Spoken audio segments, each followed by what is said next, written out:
మాజీ ప్రధాని పీవీ 20వ వర్ధంతి సందర్భంగా కేంద్ర మంత్రి కిషన్ రెడ్డి నివాళులర్పించారు. దేశానికి పీవీ చేసిన సేవలను గుర్తించి ప్రధాని మోడీ భారతరత్నతో సత్కరించారని గుర్తు చేశారు. ఎన్నికల వేళ రాజకీయాలు తర్వాత ప్రజాసేవలో రాజకీయ నేతలు నిమగ్నం అవ్వాలని పిలుపునిచ్చారు. పీవీని ఆదర్శంగా తీసుకుని నడవాల్సిన బాధ్యత అందరిపై ఉందన్నారు కిషన్ రెడ్డి.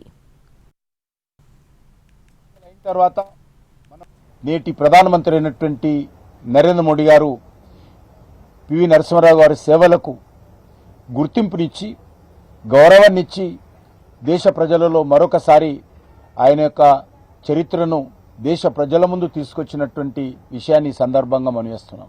ఎన్నికలు అయిన తర్వాత మనం ప్రజల కోసమో దేశం కోసమో సమాజం కోసం పనిచేసేటువంటి ఆలోచన దేశ ప్రజలలో ఈరోజు ఉన్నది. అది రాజకీయ నాయకుల్లో కనుమరుగవుతుంది. దాన్ని ముందుకు తీసుకెళ్లాల్సినటువంటి అవసరం ఉంది.